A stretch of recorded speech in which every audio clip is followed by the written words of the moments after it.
नमस्कार दोस्तों, आप सभी को पहले तो मैं कहना चाहता हूँ जिन्होंने उनके थॉट्स और प्रेयर्स भेजे थे, श्रद्धांजलि भेजी थी, थैंक यू वेरी मच। जो भी होटल इंडस्ट्री में है वो सब जानते हैं, फिल्म की तरह आपके पर्सनल प्रॉब्लम्स कितने भी हो फ़र्क नहीं पड़ता, क्योंकि कस्टमर को एक ही चीज़ से मतलब है कि वो किस मूड में आया है, वो कैसे एंजॉय करना चाहता है। और जैसे हम इंडस्ट्री में कहते हैं, जो भी आपके पर्सनल प्रॉब्लम्स है उसको आपको घर में रखना है। जब आप काम पे आते हो कि केवल और केवल गेस्ट को देखना है। In short the show must go on. और वही शो और वही मास्टर क्लास एपिसोड हम कंटिन्यू रखेंगे। आज I am live today at one of our kitchens, और मैं जैसे आपको ये हफ्ते का टॉपिक बताया हूँ अबाउट इनोवेशन, फाइनेंशियल इंजीनियरिंग, मैं आपको कुछ इनोवेशंस दिखाने वाला हूँ यहाँ पर हमारे किचन के अंदर। तो जल्दी देखेंगे कुछ इनोवेशंस। आइए, आपको याद रखना पड़ेगा this is a working kitchen, यहाँ पर काफ़ी ऑर्डर्स निकल रहे हैं, so you will have to bear with the noise and little bit of the distraction and disturbances. तो लेट्स गो। तो ये हमारा किचन एंड यहाँ पर आप देख सकते हैं हम बहुत ही बढ़िया चीज़ बनाने वाले हैं। हमारी शेफ़ कल्पना है यहाँ पर और वो बनाने वाली है डोसा। गो अहेड कल्पना।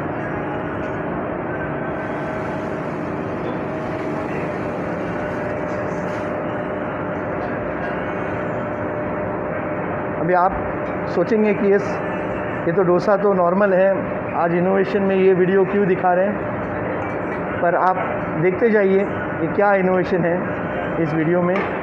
ये थैंक यू गौरव, ये हमारा एक पेटेंटेड चीज़ है जो मैंने पेटेंट किया है, और वो है डोसा ट्रायंगल। ये हमारी, ये देखिए, कोई भी बना सकता है डोसा। ये देखिए, ये इनका सेकंड ट्राई है बाय द वे। मैंने खास करके उनको इनकरेज किया। आप देख सकते हैं 70% डोसा ऑलरेडी बना। सुजन, एक बार आप बनाओ। इसको कहते हैं इनोवेशन। ये इनोवेशन क्यों है? क्योंकि सुजन बाजू वाले इसमें बना। ये इनोवेशन इसके लिए है क्योंकि हमारा जो ऑब्जेक्टिव है विट्स कॉमर्स ग्रुप में कि anybody should be able to do it and anybody should be able to reach their career dreams, anybody should be able to do the things. हम जो क्रॉस ट्रेनिंग वगैरह का बात करते हैं, ये सब उसी में है। ये देखिए, देख सकते हैं आप, राउंड निकला। ठीक है, आज शायद सब जन थोड़ा कॉन्शियस है कि मैं खुद वीडियो इधर लाइव निकाल रहा हूँ, लेकिन आपको ऑब्जेक्टिव समझ में आया कि किस तरह। नहीं तो डोसा बनाना बहुत ही कॉम्प्लिकेटेड काम है और उसे बनाना इतना आसान नहीं है, क्योंकि आपको ईयर्स ऑफ एक्सपीरियंस चाहिए। आप देख सकते हैं मैं बाय द वे कैप और मास्क पहन रहा हूँ क्योंकि आज हम पब्लिक एरिया में हैं। तो नहीं तो ये बहुत ही कॉम्प्लिकेटेड चीज़ है जो सालों लग जाते हैं। बट इस इनोवेशन के माध्यम से, इस डोसा ट्रायंगल जिसे हमने पेटेंट किया हुआ है, ये आप देख सकते हैं, इसके माध्यम से कोई भी डोसा बना सकता है on the first and second try. मैंने खुद इसे बनाया हुआ है। आज आप देख सकते हैं कि on the second try able to make the dosa. यहाँ पर एक डोसा उन्होंने निकाला है। तो आप देख सकते हैं कि इनोवेशन कितनी ज़रूरी और कितनी इम्पॉर्टेंट है जब भी आप कुछ करते हो। एंड लोगों को लगता है कि इनोवेशन शुड बी एक्सपेंसिव, या इनोवेशन का ये मतलब है कि वो महंगा होना चाहिए। But innovation need not be expensive. मैं आपको एक एग्जांपल और एक स्टोरी बताता हूँ। बहुत साल पहले जब स्पेस रेस चालू था, तो यूएस और रशिया के बीच में रेस चालू था कि स्पेस में कौन पहले जाएगा और कौन स्पेस को कॉन्कर करेगा। नेचुरली जब यूएस गया तब उन्होंने देखा कि आपको पता है स्पेस में ग्रेविटी नहीं है और पेन नहीं चल रहे थे, लिखने की बहुत प्रॉब्लम थी क्योंकि लोग लिख नहीं पा रहे थे। जब ग्रेविटी नहीं है तो नेचुरली आप लिख नहीं पाते हैं। तो यूएस ने करोड़ों, मतलब $1 मिलियन खर्चा करके उन्होंने एक पेन का आविष्कार किया जो ज़ीरो ग्रेविटी में भी लिख सकता है। सोचिए 1 मिलियन यानी नियरली आज के तारीख में 7 करोड़ रुपया खर्चा करके एक ऐसे पेन निकाला जो स्पेस में भी लिख सकता है। पर रशियंस ने क्या किया, रशियन पेंसिल यूज़ करते थे, यानी जिस चीज़ को करोड़ों रुपया लगा उसका सल्यूशन कुछ चंद रुपयों में थी। तो ऐसे ही इनोवेशन का ये मतलब नहीं है, लोगों को लगता है कि इनोवेशन यानी बहुत खर्चा करना पड़ेगा, हमें बहुत सारे टेक्नोलॉजी पे इस पे उस पे खर्चे करने पड़ेंगे, पर ये ज़रूरी नहीं है। इनोवेशन में आप ऐसी चीज़ों का यूज़ कर सकते हैं जिससे बहुत ही कॉस्ट इफ़ेक्टिव आपका काम हो। जैसे आपने देखा ये डोसा ट्रायंगल, तो हमारे विट्स कॉमर्स ग्रुप में फ़िलॉसफी है, और वो फ़िलॉसफी मेरा ये है कि हर चीज़ सिस्टम से चलनी चाहिए। अभी बहुत लोग बोलते हैं कि बहुत सारी चीज़ें सिस्टमैटिक है, ऑर्गेनाइज्ड है, सिस्टम है, पर एग्जैक्ट सिस्टम का मतलब क्या है? सिस्टम के 3 पार्ट्स हैं, और ये सीखने के लिए मुझे बहुत साल लगे, बहुत सारे चीज़ लगे। Thank you Rajesh, thank you Anush, thank you everybody. ये सीखने के लिए मुझे बहुत साल लगे, और ये हैं the 3 parts of system are. First, it should be a series of simple steps, यानी it should be a series of simple steps, step 1, step 2, step 3, step 4। Second part of a system, जब आप बोल सकते हैं कि चीज़ें system से चल रही हैं, वो है कि कोई भी वो स्टेप्स को कर सकता है। जब भी कोई भी वो सिस्टम को कर सकता है तभी तो वो चीज़ें आगे बढ़ेंगी। और तीसरी बात है कि आपका रिज़ल्ट कोई भी करे तो भी सेम आना चाहिए, यानी रिज़ल्ट शुड बी कंसिस्टेंट। और यहाँ पर मैंने लिखा हुआ है बोर्ड के ऊपर कि आप देख सकते हैं, system it should be a series of simple steps, anybody can do it, and the third is that the result should be same और कंसिस्टेंट। तब जाके दोस्तों आप बोल सकते हैं कि आपका सिस्टम से काम चल रहा है। नहीं तो आप पीपल डिपेंडेंट हो, and remember people can fail but systems do not. जब सिस्टम कोलैप्स होता है then you have a real problem, and that's why you need to build. अगर आपको अच्छा बिजनेस बनाना है, खास करके हॉस्पिटैलिटी जैसे सेक्टर में जहाँ पर आप लोगों पे डिपेंडेंट हो, the people should be working because of the system. It is not the people should be working और उनको जो आज मन में आए, आज डोसा छोटा बनाया, डोसा बनाया, इसके कारण से डोसा का साइज़ हमेशा सेम बनेगा, सेम अमाउंट ऑफ आटा यूज़ होगा, यानी फूड कॉस्ट मेंटेन होगा। हर कोई आज डोसा वाला आया नहीं आया कुछ फ़र्क नहीं पड़ता, क्योंकि जैसे आपने देखा हर कोई डोसा बना सकता है। तो this is the beauty of a system. Of course system के साथ अलग अलग इनोवेशंस तो आते हैं। मैंने आपको 3 पार्ट्स ऑफ अ सिस्टम भी बताया। अब आते हैं फाइनेंशियल इंजीनियरिंग के बारे में, और मैं इन टॉपिक्स को थोड़ा थोड़ा आपको बता रहा हूँ ताकि आपको एक फ्लेवर मिले। जब भी आप, बहुत सारे लोग सोचते हैं कि मैं मुझे खाने में बहुत पसंद है, मैं खाना बहुत अच्छा बना लेता हूँ, आई एम अ फूडी, बहुत सारी चीज़ें ऐसे, बट वो भूल जाते हैं कि इन द एंड आप किस चीज़ पे काम करते हो। आप बिज़नेस में काम करें, और बिज़नेस का एंड रिज़ल्ट ये है कि आपको कस्टमर बनाने हैं ताकि कस्टमर के माध्यम से आपको प्रॉफिट मिले। अगर आप प्रॉफिट नहीं ओरिएंटेड है या आप प्रॉफिट के प्रति नहीं मेहनत कर रहे हो, तो आप ये एक हॉबी है, एक पैशन है, आप कितने दिन किसी से पैसे डालेंगे। तो जब भी आप कुछ करते हैं, the end motive of any business is profit, नहीं तो वो एक हॉबी है। एंड पैशन की वजह से लोग बहुत सारे काम कर लेते हैं, पैशन में बहुत मेहनत कर लेते हैं, एंड में उनको उसका फल नहीं मिलता है, फ्रस्ट्रेशन होकर वो उसमें से निकल जाते हैं। अगर आपको खाली मेहनत ही करना है बिना पैसे देके तो आप बिज़नेस क्यों करते हैं? आप जॉब कर लीजिए, एटलीस्ट वहाँ आपका टाइम डालते हो, आपको कुछ पैसे तो मिलेंगे। पर बहुत सारे लोग अपने बिज़नेस को एक हॉबी की तरह चलाते हैं, तो वो गलती मत कीजिए। एंड इसके लिए जब आप बिज़नेस में उतरते हो तो आपका सामना मेरे जैसे अलग अलग बिज़नेस लोगों से है, जिनको एक जुनून है बिज़नेस का, एक पैशन है, एक नशा आता है बिज़नेस करके, और उनसे कम्पीट करने के लिए आप बेटर, लोगों को लगता है मैं बेटर ऑपरेशंस कर लूँगा, मैं बेटर खाना दे दूँगा, मेरा खाना ऐसे लाजवाब रहेगा कि कोई कर नहीं पाएगा। लेकिन याद रखें आप एंड में एक बिज़नेस में हो, और बिज़नेस के कुछ असूल होते हैं, और उसके साथ कम्पीट करने के लिए आपको चाहिए बहुत ही इंटेलिजेंट फाइनेंशियल इंजीनियरिंग। मैं आपको एक उदाहरण के साथ दिखाने वाला हूँ क्या रहता है ये फाइनेंशियल इंजीनियरिंग।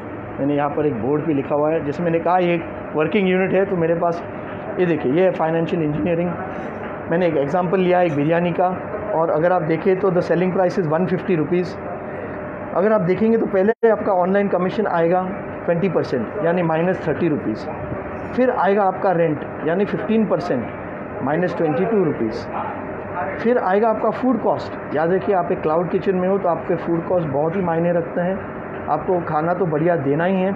मैंने यहाँ पर पैकेजिंग इसका एक भाग ही पकड़ा है, नहीं तो आपके एक्चुअली अलग से आपका जो पैकेजिंग है वो आपको एक 5% पकड़ना है, बट वो हो गया -45 रुपीज़। आपके सैलरी एंड वेजेस अगर आप देखेंगे तो वो है 15%, अनदर -22।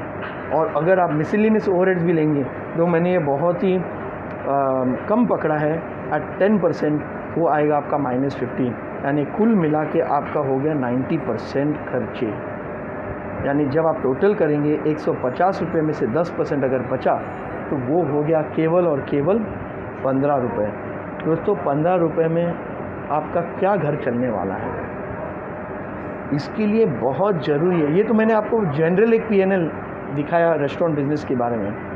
आपको सोचना है और आपको याद रखना है कि जब भी आप कोई बिज़नेस करते हो तो आपको ऐसे कुछ फाइनेंशियल इंजीनियरिंग करना है जिससे आपको इन चीज़ों में, इन जो मैंने बेसिक 5 चीज़ें दिखाएं, इनका कॉस्ट कैसे आप कम कर सकते हो, इसमें कैसे आप बचाव कर सकते हो, इसका जो एज है आप कैसे ले सकते हो, ताकि आपको एक ऐसी एडवांटेज मिल जाए, आपको एक ऐसा एज मिल जाए जिससे बाकी जन कम्पीट नहीं कर सकते हैं। फॉर एग्ज़ाम्पल, अगर आपकी खुद की कोई जगह हो जिसको आप यूज़ कर सकते हो तो आपको रेंट नहीं भरना है।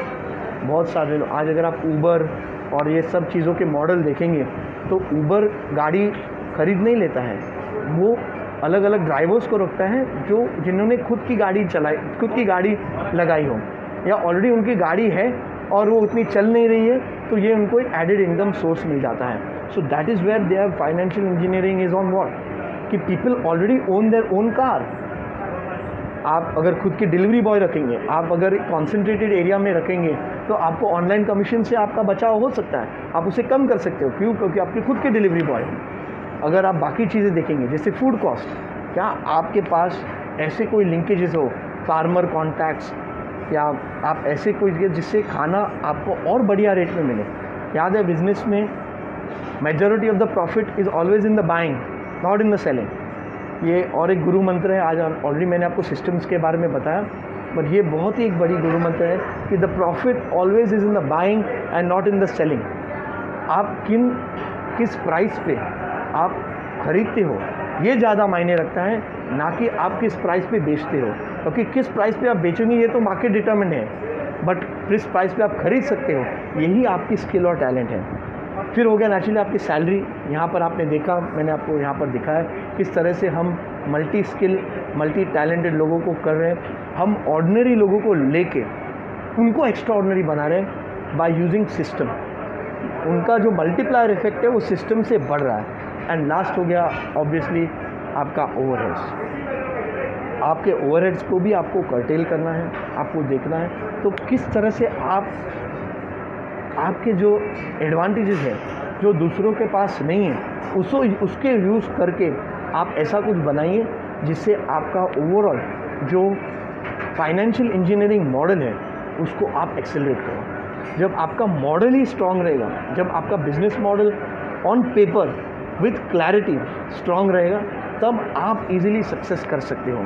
और उसके लिए आपको इंट्रोस्पेक्शन पहले करना, आत्मनिरीक्षण करना पड़ेगा कि मेरे पास ऐसे एडवांटेजेस क्या हैं जो दूसरों के पास नहीं है। उन एडवांटेजेस को लेके आपको एक कॉम्पिटिटिव एज बनाना है जिससे आप एक्सेल कर सकते हो। Thank you Prashant for your comments.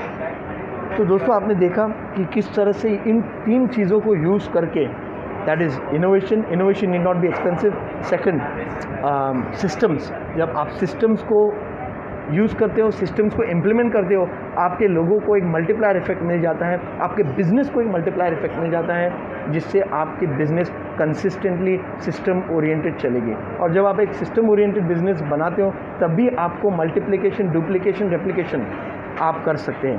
Yes Vipul, thank you. Yes, स्वॉट analysis also is a must. वही स्वॉट एनालिसिस जो आपने कहा है उसका उदाहरण यही है कि आत्मनिरीक्षण। इन्होंने बहुत अच्छा स्वॉट यानी स्ट्रेंथ, वीकनेस, अपॉर्चुनिटी, थ्रेट का एनालिसिस करके आपको देखना है। राजेश जी का कुछ पॉइंट है, suggest first time would you suggest entering into franchise, learn through this and then maybe yes. बहुत ही अच्छा पॉइंट राजेश गुप्ता जी ने कहा है। याद रखिए कि राजेश खुद हॉस्पिटैलिटी इंडस्ट्री में काफ़ी साल रह चुके हैं और इनका बहुत अच्छा क्वेश्चन है कि it is better to take a franchise. याद रखिए बिजनेस में सबसे इम्पोर्टेंट क्या है, what is power, what is power, knowledge is power, wisdom is power. उस चीज़ों को कैसे यूज़ करना है, यही आपकी सबसे बड़ी शक्ति है। लोग MBA वगैरह पे लाखों खर्चा क्यों करते हैं, in the hope, in the aspiration कि उन्हें नॉलेज या विजडम मिल जाएगी। बट अगर आप एक बढ़िया फ्रेंचाइज लेते हैं तो नेचुरली आपको वो बनी बनाई चीज़ें, जैसे हम 90 ईयर्स से फूड बिजनेस में हैं, वैसे ही जो लोगों ने ऑलरेडी उसमें सोच समझकर उनका टाइम, एनर्जी, पैसा सब डाल के जो ऑलरेडी रेडीमेड लर्निंग है, उसे अगर आपको रेडीमेड मिल जाता है तो उससे बढ़िया चीज़ क्या हो सकती है, वो भी ऑन अ प्लेटर। यानी आपको वो सभी टाइम, एफर्ट, एनर्जी और पैसा आपको बर्बाद नहीं करना पड़े उन चीज़ों को सीखने के लिए। तो obviously a franchise is a much better way to go. एक बार आपने सीख लिया तो कर लिया। इनफैक्ट बहुत लोगों को पता है हमारे पास एक प्रोग्राम है, साधक चालक मालक, हमें ज्वाइन कीजिए। हमारे साधक यानी स्टूडेंट लर्न द कामत्स वे, कामत से सीख के हम आपको एक आउटलेट बनाएंगे। हम आपको आउटलेट बना के देते हैं। आज हमारे अलग अलग लोग हैं हमारे पास जो मैनेजर बन के काम किए हैं, प्रॉफिट शेयरिंग में है, और उनको फिर हम लोग एक आउटलेट बना के देते हैं और वो यशस्वी रेस्टोरेंटर बनते हैं। तो वो प्रोग्राम का नाम है साधक चालक मालक। बिकॉज आज समय नहीं है कंपटीशन का, आज समय है कोऑपरेशन का। जितना आप आपके कंपेटिटर्स से कंपटीशन न करते हुए सबके साथ मिलकर पाई जो है, यानी पूरा जो बिजनेस है उसको आप बढ़ाएंगे तो सबको ज़्यादा मिलेगा। तो today is the business of competition. So great, I hope you enjoyed this session of masterclass. I look forward to more of your suggestions on Messenger, on the comments below, obviously on all the other media that are there, and I look forward to doing the next session to answer all your questions on not only cloud kitchen, franchising and restaurant and hospitality business. Thank you and namaskar everybody.